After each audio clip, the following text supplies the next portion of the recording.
لله نحمده ونستعينه ونستغفره ونؤمن به ونعوذ بالله من شرور أنفسنا ومن سيئات أعمالنا من يهده الله فلا مضل له ومن يضلل فلا هادي له وأشهد أن لا إله إلا الله وحده لا شريك له وأشهد أن محمدا عبده ورسوله أما بعد فإن خير الحديث كتاب الله وخير الهدي هدي محمد صلى الله عليه وسلم وشر الأمور محدثاتها وكل محدثة بدعة وكل بدعة ضلالة وكل ضلالة في النار. أعوذ بالله من الشيطان الرجيم. بسم الله الرحمن الرحيم. رب اشرح لي صدري ويسر لي أمري واحلل عقدة من لساني يفقهوا قولي.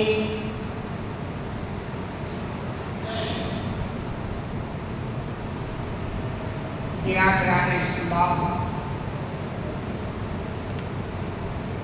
حاضرین جمعہ، دینی و میری بھائیوں، بزرگوں اور دوستوں، پردہ نشین اسلامی ماؤں اور بہنوں اور عزیز بچوں، یہ شوال کا مہینہ چل رہا ہے. غالباً شوال کی آج 19 تاریخ. گویا رمضان گزرے سے تقریباً 19-20 دن ہو گئے. رمضان آیا چلا گیا، ہفتہ آتا گزر جاتا، سال آتا وہ بھی چلا جاتا ہے. ہماری زندگی کا ایام ایسے ہی بڑی تیزی سے گزر رہی ہے. اس دائر فانی کے اندر دراصل ہوشیار وہ ہے جو اپنی اسی گزرنے والی زندگی کے ذریعہ آخرت کی تیاری کرے چلے. ہم جس حالت پر ہیں اس سے پہلے ایک حالات ہمارے گزر چکے. ہم جوان ہیں تو بچپنا گزر گیا، بوڑھے ہو کے جوانی گزر چکی، اور بڑھاپے کے بعد اللہ کے بندوں قبرستان ہے. اس کے علاوہ کچھ بھی نہیں. کیونکہ آپ اور آپ کے آمرین نام شوال کے بعد جو مہینہ آتا ہے وہ ذی القعدہ کا ہے، جو حرمت والے مہینوں میں سے ایک ہے. اس کے بعد آتا ہے ذی الحجہ کا مہینہ، یہ بھی حرمت والے مہینوں میں سے ایک ہے.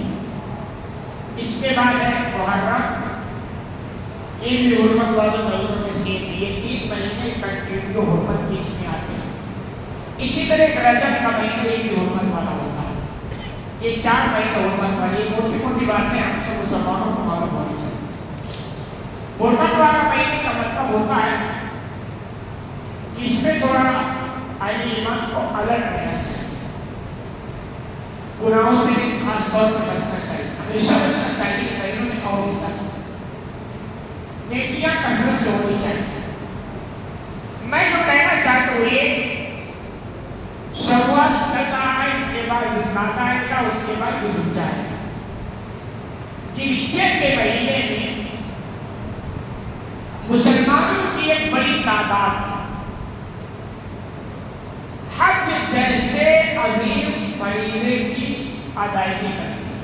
حج سب جانتے ہیں بہت عام فریضہ ہے، اور اللہ رب العالمین نے اہل ایمان کے دلوں میں حج کے تعلق سے عجیب طرح رکھی اور ہونی بھی چاہیے، اور اگر نہیں ہے تو پتہ نہیں اس بندے کو وہ ایمان کس درجے میں چھپا ہوا ہے، اللہ کے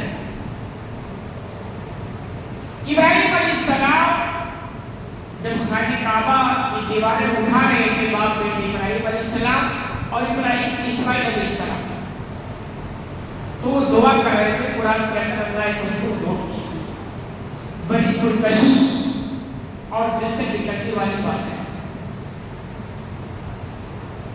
اور یہ اس وقت کی بات ہے جب اس مکہ کی سرزمین پر کوئی آبادی نہیں تھی،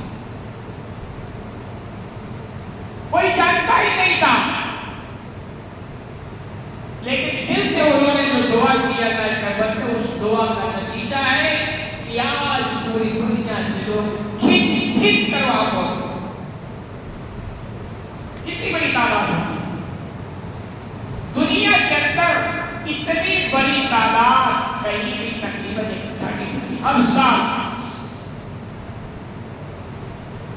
اور ہر مہینے میں وہاں تو ہر دن کا معاملہ کچھ ایسا ہی ہے کہ لوگ کھینچ کھینچ کے جا رہے ہیں ان کی دعا دے، اور اللہ نے وہاں ان کے لیے ہر نعمتیں بھی رکھی ہیں، وہ بھی ابراہیم علیہ السلام کے دعاؤں کا ہے، تو حج ایک عظیم فریضہ ہے، ذی الحجہ کے مہینے میں انجام دیا جاتا ہے، اور تقریباً ابھی سے اس کی تیاری شروع ہو جاتی ہے، تو اس کے تعلق سے کچھ باتیں ہمیں آپ کے ساتھ رکھنی ہیں۔ پہلی بات تو یہ جان لیں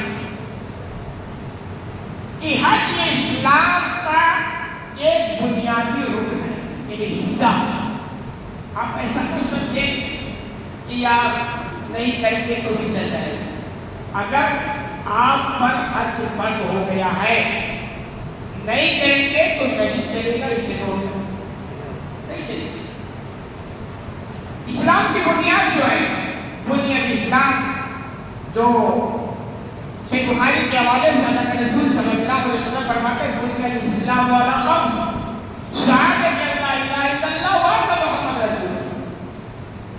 اسلام کی بنیاد 5 چیزوں پہ رکھی گئی ہے، ان میں سے ایک ہے اس بات کی گواہی دینا کہ اللہ کے علاوہ کوئی معبود حقیقی نہیں، اور محمد صلی اللہ علیہ وسلم اس کی بندے اور رسول، یہ بنیاد ہے۔ وَإِقَامِ الصَّلَاةِ، دوسری بنیاد نماز قائم کرنا، وَإِيتَاءِ الزَّکَاةِ، تیسری بنیاد زکات دینا، وَحَجِّ بَیْتِ اللَّهِ، اور چوتھی بنیاد بیت اللہ کا حج کرنا، وَصَوْمِ رمضان، اور پانچویں بنیاد رمضان کے مہینے کا روزہ رکھنا۔ اسلام کے بنیاد ہے، ستون ہے، پلرز ہیں، اور آپ کو پتا ہے ایک بندہ اگر مکان بنائے تو اگر انجینئر اس میں کہے کہ ایک اسکوائر فٹ مکان کے لیے 4 پلرز ضروری ہیں، تو آپ 3 پر نہیں بنائیں گے، کیوں؟ ظاہر سی بات ہے چاہیے 4، اگر 3 پر بنائیں گے تو مکان کو خطرہ۔ اسلام ایک مکان ہے، ایک گھر ہے، اللہ نے کہا اس مکان کے لیے 5 پلرز ہیں، اس کو مضبوط کرنا بڑا ضروری ہے۔ اگر اسے مضبوط نہیں کریں گے تو آپ کا گھر یعنی آپ کا اسلام آپ کے پاس محفوظ نہیں رہے گا، کبھی بھی اس کو خطرہ لاحق ہو سکتا ہے۔ اور انہی باتوں میں سے بیت اللہ کا حج کب پر صحیح ہے، اور اللہ نے جو چیزیں رکھی ہے نا، یہ ہماری زندگی کا بنیادی حصہ ہے، اس کے بغیر ہم چل نہیں سکتے، ہمارے نیچر کا حصہ ہے۔ مثلا پہلی بنیاد پر اگر آپ غور کریں کہ گواہی سے بات کریں نا کہ اللہ کے علاوہ کوئی معبود حقیقی نہیں، اور محمد صلی اللہ علیہ وسلم اللہ کے بندے اور رسول، اس بات کو ماننا پڑتا ہے، اس کے بغیر چارہ نہیں ہے۔ آپ اللہ کی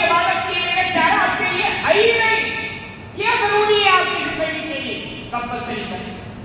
دوسرا کا نماز قائم کرنا، اس کے بھی ادائیگی کے لیے چاہیے. کیوں؟ کیونکہ نماز کے ذریعہ بندہ اللہ سے جڑا ہے، اللہ کو یاد رکھتا ہے اور اللہ چاہتا ہے کہ بندہ ہم سے جڑا رہے. کیوں کہ جب بندہ غلام اپنے مالک سے بچھڑ جائے گا تو کچھ پتا نہیں اب اس کے ساتھ کیا ہونے والا. یہ انسان کے لیے بنیادی ضرورت ہے کہ بندہ دن میں کم از کم 5 مرتبہ اللہ کے دربار میں حاضری دے اور اللہ سے جڑا. اسی طرح زکات، اللہ ہر طرح کی قربانیاں چاہتا ہے کہ بھائی مال ہے تو محبت بھی ہونی چاہیے.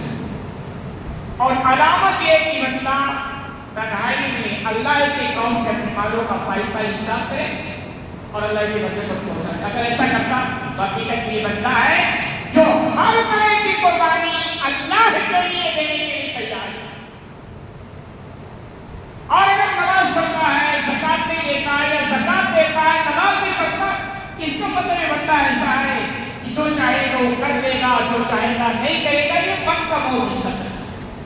اور اسی طرح رمضان کا روزہ یہ بہت ضروری ہے، اسی لیے اللہ نے اس کو بھی کمپلسری کر دیا کہ اللہ بندے کو دیکھنا چاہتا اور دنیا والوں کو بتانا چاہتا ہے کہ دنیا کے اندر ہمارے بندے ایسے ہوتے کہ ہم نے جو چیزیں ان کو 11 مہینے کے لیے چھوٹ سے رکھی تھی، اب اس 1 مہینے میں اسپیشل پابندی لگا دی. لیکن ہمارا مطلب یہ ہے کہ جب ہم نے روک دیا کہ بندہ روکے اس کے آگے نہیں جا سکتا. آؤ اسی طرح جو حج کا معاملہ،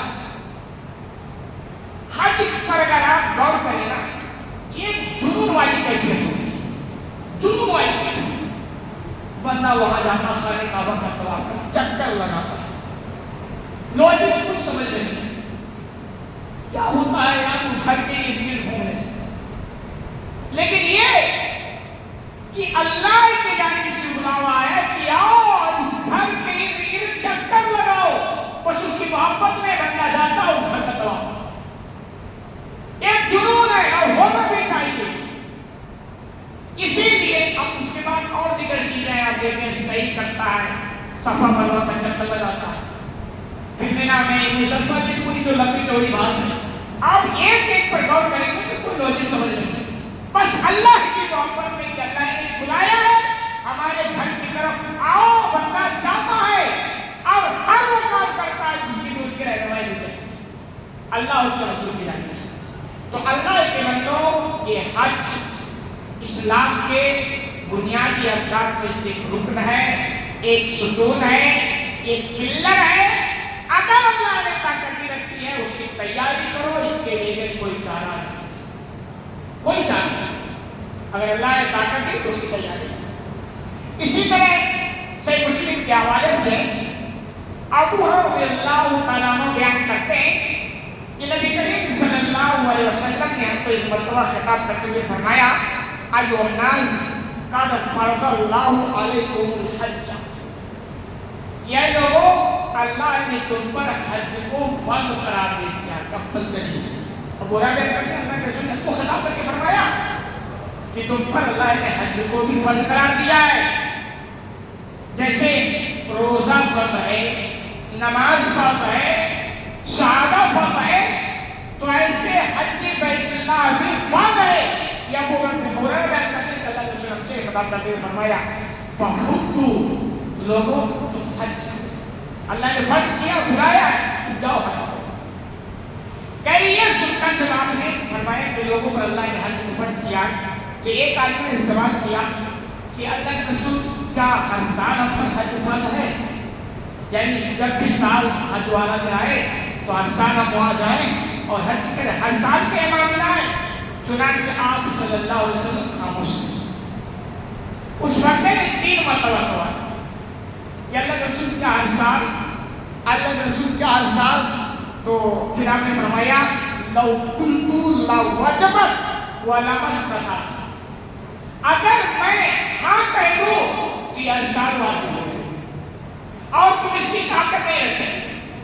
یعنی یہ جو مزاج کا پتہ چلتا ہوا یہ کہ یہ بندے کا سوال فالتو تھا، ضرورت نہیں تھی اس کی، اسی لیے وہ بندہ سوال کر رہا تھا اور اللہ کے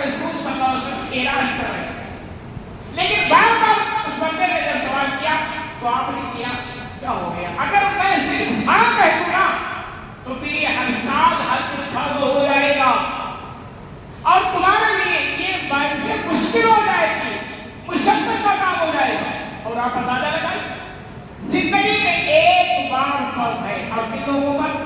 جن لوگوں پر کو اللہ نے طاقت دے رکھی، لیکن پرسنٹیج نکالیں گے تو بہت کم پرسنٹ آئے گا کو اللہ نے طاقت دی اور جلدی سے وہ اس فرض کو پڑھ جائے۔ اور اگر کوئی ہر سال ہو جاتا تو حالات کتنے سنگین ہو سکتے ہیں، اب اندازہ نہیں ہے۔ تو اللہ کے رسول صلی اللہ علیہ وسلم کی تعریف کی ہے کہ حج فرض ہے زندگی میں ایک بار، اور یہ کہ فالتو قسم کے سوالوں سے ہمیں بچنا چاہیے، بے جا سوال جس کا کوئی مقصد نہ ہو، دو چار کی طرح باتیں سمجھ میں آ رہی ہیں پھر بھی سوال پر سوال۔ سمجھداری یہ ہے کہ سوال ضرورت سے زیادہ ہے۔ اسی طرح حج کی جو فرضیت ہے اس کی چند شرطیں کہ بھی اگر یہ شرطیں ہیں تو حج فرض ہو، اگر وہ نہیں ہے تو حج فرض نہیں۔ کسی بھی کام کو صحیح ہونے کے لیے شرط ہے، اگر وہ شرط پائی جائے گی تو کام تو صحیح ہوگا، اور اگر نہیں پائی جائے گی تو کام شرط صحیح نہیں ہوگا۔ نمبر ایک پہلا کیا؟ اسلام، یعنی جس پر حج فرض ہوگا اسے مسلمان ہونا ضروری ہے۔ حج کس پر فرض؟ مسلمانوں پر فرض، غیروں پر فرض نہیں۔ غیر مسلموں کو تو وہاں انٹری ہی نہیں، اور اس پر لوگ بہت اعتراض بھی کرتے ہیں کہ یہ کون سی بات ہے کہ وہاں سے مسلمان جا سکتا ہے، زمین وہ بھی ہے دنیا میں ہر جگہ کی زمین ہے، وہاں مسلمان جا سکتا ہے اور دوسرا نہیں جا سکتا۔ اس کے الگ الگ حدیث میں جواب دیتے ہیں کہ اللہ کا وہ مخصوص زمین ہے، جیسے جو فوجی وغیرہ ہوتے ہیں اور ان کا وہ علاقہ ہوتا ہے کہ وہاں ان کے علاوہ کوئی دوسرا نہیں جا سکتا، ریڈ علاقے ہوتے ہیں، تو جو وہاں حج کرنے جاتا ہے وہ اللہ کا فوجی بن کے جاتا ہے، سپاہی بن کے جاتا ہے، اور اسی کے لیے آ رہا ہوں۔ اگر آپ کو بھی جانے کا شوق ہے تو پہلے اس مالک کو تسلیم کر لو، اسے معبود مان لو، اسے اکیلا معبود مان لو، پھر آپ کے لیے بھی الاؤ ہو جائے گا۔ تو وہ مخصوص زمین ہے، اللہ نے مخصوص بندوں کو پرمیشن دے رکھی ہے، ہر ایک کو الاؤ ہے، اور توحید پر بھی یہ چیز مبنی ہے۔ آپ کیسے سمجھتے ہیں؟ پیسے سے حج ہو جاتا، بہت سارے پیسے ہوتے، توفیق نہیں ہے تو حج نہیں ہے۔ اللہ جسے توفیق دیتا ہے، اور توفیق اسی کو دیتی ہے جو کوشش کرتا ہے، جس کے اندر طرف ہوتی ہے۔ بھائی آپ دنیا کے سارے کام کرتے ہو، دنیا کے سارے کام کرنے میں پلاننگ بناتے ہو، کوششیں کرتے ہو، مکان بنانا ہے، شادی کرنی ہے، زمین لینی ہے، اور یہ کرنا ہو، سب کوششیں کرتے ہو اور نتیجے میں بھی پہنچتے ہو۔ اور حج وہ فائدہ ہے کہ اللہ نے آپ کو طاقت دی، آپ کوئی کوشش بھی نہیں کرتے ہو، کوئی طرف ہی نہیں ہے، کوئی جذبہ ہی نہیں ہے، تو سمجھیں کہ جب آپ کو خود فکر نہیں ہے تو اللہ کو توفیق دے گا آپ کو۔ وہ آپ کا محتاج تو نہیں ہے، آپ نے اور لے کر اس کی کرسی چھوڑ بنائی ہے کہ زبردستی وہ آپ کو بلائے گا۔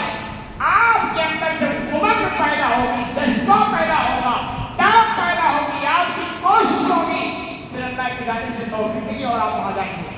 تو پہلی شرط ہے کہ حج کرنے والا مسلمان ہونا چاہیے، غیر مسلم حج نہیں۔ دوسرا عقل، یعنی حج جو کرے وہ مجنون نہ ہو، دیوانہ اور پاگل نہ ہو، عاقل ہو، سینس والا ہو۔ کیوں؟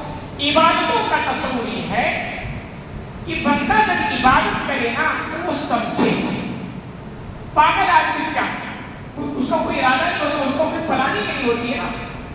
اللہ کہہ رہا ہے عبادتوں کا جو تصور ہے وہ بھی ارادہ ہے کہ آپ پلاننگ کے ساتھ، ارادے کے ساتھ، تصور کے ساتھ عبادت کریں، پھر وہ عبادت مانی جاتی ہے۔ تو پاگل آدمی مجنون ہے، دماغ کے لیے، تو اس پر حج فرض نہیں ہوتا، وہ کیا کرے گا؟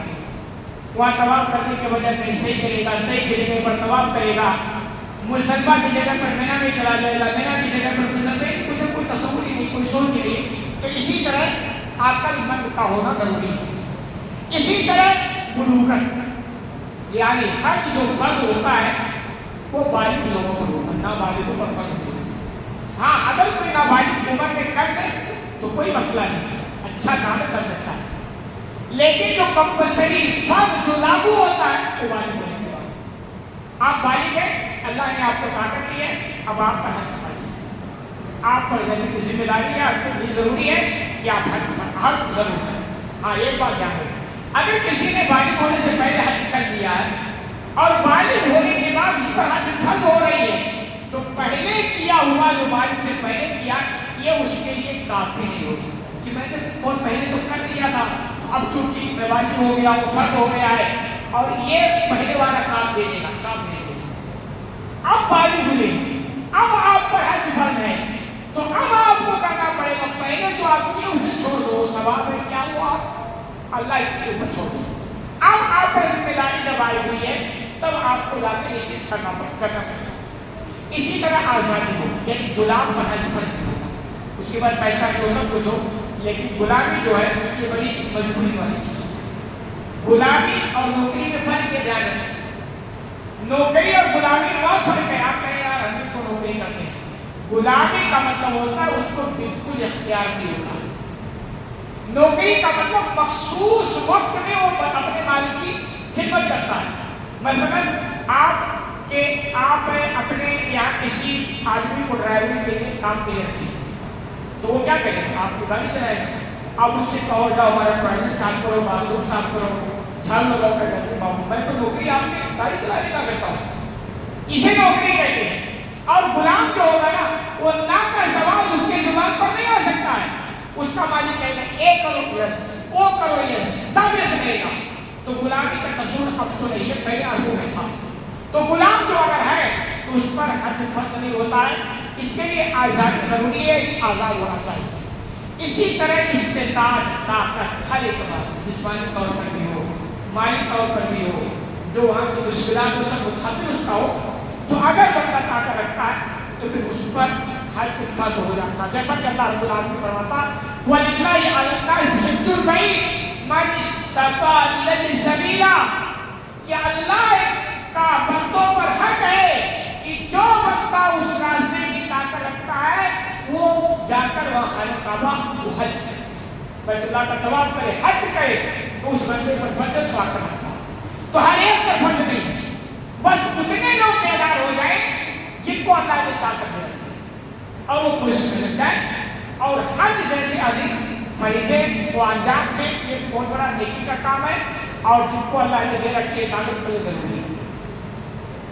آپ مطلب نماز پڑھ کر اللہ کو راضی کرنا چاہتے ہیں، ٹھیک ہے، روزہ رکھ کر کے آپ اللہ کو راضی کرنا چاہتے ہیں، زکات دے کر کے بھی آپ اللہ کو راضی کرنا چاہتے ہیں، مگر حج نہیں کرنا چاہتے جب بھی آپ کو اللہ نے طاقت دی ہے، دو وجہ یا تو اللہ نے آپ کو مال کی ایسی محبت دی ہے کہ یہ اشترا مال آپ خرچ نہیں کرنا چاہتے، یا تو آپ کے پاس ٹائم اتنے ویلیو ہے کہ وہ ٹائم کو آپ اللہ کے لیے لگانا نہیں چاہتے۔ تو یہ چیز آپ دھیان رکھیں، جیسے نماز فرض ہے، زکات فرض ہے، روزہ فرض ہے، ایسے حج بھی فرض ہے، جن کو اللہ نے طاقت دیا ہے وہ اس کی تیاری ہے۔ چنانچہ حج کے لیے جلدی کرنی چاہیے۔ ہمارے یہاں بہت بڑی یہ کمزوری ہے اور بہت الٹی سوچ، حج کا کام سب سے آتا ہے کب؟ بڑھاپے میں۔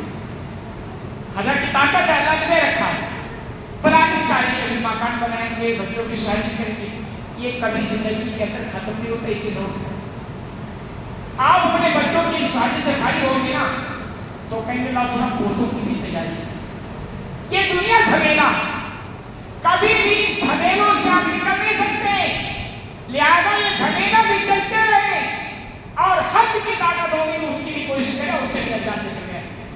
تو حج اگر آپ پر فرض ہو گیا تو ٹال مٹول مت کریں، پہلے فرصت کو اس کی تیاری کریں اور اس عظیم فریضے کو انجام دیں۔ کیونکہ آج حج فرض ہو گیا، آپ کوئی کوشش نہیں کریں، کوئی تیاری نہیں، کل آپ کے پاس طاقت ختم ہو گئی، آپ کی زندگی ختم ہو گئی، تو گویا ایک فریضے کو انجام دینے میں آپ نے سستی کی ہے، کوتاہی کی ہے، آپ سے پوچھا جائے گا، آپ سے سوال کیا جائے گا، اور افسوس ہے وہ کون سے ایمان ہے یار، وہ گھر جس گھر کی طرف اللہ نے لوگوں کے دلوں کے اندر ڈال دی ہے، دور جاہلیت جہاں انسانوں کے اندر انسانیت نہیں تھی، لیکن اللہ نے اس گھر کی طرف لوگوں کے دلوں کے اندر سے ڈال دی ہے کہ اگر مکہ کوئی قافلہ کہیں سفر کے لیے جاتا اور چوروں ڈاکوؤں کو خبر لگ جاتی کہ یہ قافلہ جا رہا ہے، ان کے پاس بہت سارا مال ہے، تو وہ لوٹ لیا کرتے ہیں۔ لیکن ان کو لگ جاتی کہ یہ خانہ کعبہ کے متولی ہے، ذمہ دار لوگ ہیں، تو ان کے دلوں میں بھی اس خانہ کعبہ کی اتنا احترام ہوتا تھا تو ذمہ داروں کو چھیڑتے نہیں تھے۔ تو اللہ نے فتنے تو دل میں طرف رکھی ہے، اور اگر ہمارے اور آپ کے دل میں طرف نہیں ہے تو پتہ نہیں وہ ایمان ہمارا کہاں چھپا ہوا، اسے باہر نکالو، اسے تلاش کرو، اس کو بیدار کرو، اس کو جگاؤ، اور آپ کے اندر طرف پیدا ہونی چاہیے اس کے تعلق سے۔ تو پہلی فرصت میں اگر اللہ نے آپ کو طاقت دے رکھی ہے، سستی نہیں، کائی ٹائم مت کرو، شادیاں ہو جانے دو، مکان میں، یہ کبھی ختم نہیں ہوتی، یہ زندگی بھر چلتے رہتے ہیں، اور زندگی ختم ہو جاتی ہے، لیکن یہ مسائل کبھی بھی سلجھتے نہیں۔ جیسا کہ ابن ماجہ کے حوالے سے اللہ کے رسول صلی اللہ علیہ وسلم فرماتے ہیں من اراد الحج فلیتعجل، جو حج کا ارادہ کرے نا تو اس کو چاہیے کہ وہ جلدی ہے۔ ارادہ کون کرے گا؟ جس کے پاس طاقت ہو جائے گی، ہمارے پاس طاقت ہو گئی ہے، اب ہمیں ارادہ کرنا کہ ہاں حج کرنا، تو اب جب کرنا ارادہ ہے، طاقت ہوگی، اب ٹائم مت کرو، بیٹے کی شادی ہو جائے، بیٹی کی شادی ہو جائے، وقت میں فلیتعجل، پہلے فرصت میں یہ کام کرو۔ کیوں کہہ رہے ہیں؟ فَإِنَّهُ قَدْ يَعُودُ الْمَرِيضُ، ممکن ہے کہ آگے چل کر کے وہ بیمار ہو جائے۔ بھئی ابھی تو صحت مند ہے، پیسہ بھی ہو گیا، طاقت بھی ہو گئی، لیکن کوئی ضروری تو نہیں ہے کہ یہ ہمیشہ رہے۔ آپ ابھی کرنے کی طاقت رکھتے ہو، بیٹے اور بیٹیوں کی شادی کے چکر میں آپ کو کوئی ایسی بیماری لاحق ہو جائے کہ آپ وہاں جانے کی طاقت نہ رکھ سکو۔ اسی طرح وَتَقِدُ اللَّهَ، یا کوئی ایسی سامان آپ کا کھو جائے، مثلا پیسہ آپ کے پاس تھا اور ٹائم کنٹرول کرتے رہے، پیسہ ہی ختم ہو گیا، تو وہ ایک فریضے کو انجام دینے میں آپ نے سستی کر دی۔ اسی طرح قانون الحاجہ، کوئی اور مجبوری لاحق ہو جائے کہ پہلے تو ٹھیک ٹھاک تھا، اب ایسے حالات بن گئے کہ آپ جا نہیں سکتے، تو اگر اللہ نے طاقت دے رکھی آپ کو کرنا ہے تو ٹائم کنٹرول کرنا، پہلی فرصت اس کی تیاری کریں، کیونکہ ہے نا صحت کو بیماری سے پہلے کریمہ سمجھو، خوشحالی کو تندرستی سے پہلے کریمہ سمجھو، اس لیے اللہ کہتا ہے تو ٹائم کنٹرول مت کرو۔ اس لیے وہ لوگ اچھی طرح جانتے ہیں جنہوں نے اس دنیا کے اندر عمر گزارا ہے، اور جن کے حالات کبھی بہت اچھے تھے اور اس وقت وہ کر نہیں سکتے تھے، مگر وہ اسی لیے الجھ گئے کہ ابھی تو عمر باقی ہے، ابھی یہ کام ہے وہ کام ہے، اور اسی چکر میں پتہ چلا کہ سب ہو گیا اور سب کچھ ہو گیا، مگر ہمارا وہ اصل کام جو ہم کو کرنا تھا حج، اور وہ نہیں ہوا۔ تو اللہ کے بندوں، ہمارے دلوں کے اندر اس کے تعلق سے طرف ہونی چاہیے۔ اللہ نے طاقت دی ہے تو اس کے لیے کوشش کریں کہ ایمان کا حصہ ہے اور اسلام کی بنیادی ارکان میں سے ایک رکن ہے، اس کے تعلق سے ہمیں بیداری دکھانی چاہیے۔ اللہ رب العالمین سے دعا ہے کہ العالمین کو بھی میں اس سے رجال عمل کرنے کی توفیق عطا فرما۔ آمین۔ بارک اللہ لنا ولکم فی القرآن المجید ونفعنا وإياکم بالآیات والذکر الحکیم، إنه تعالی جواد کریم مجید۔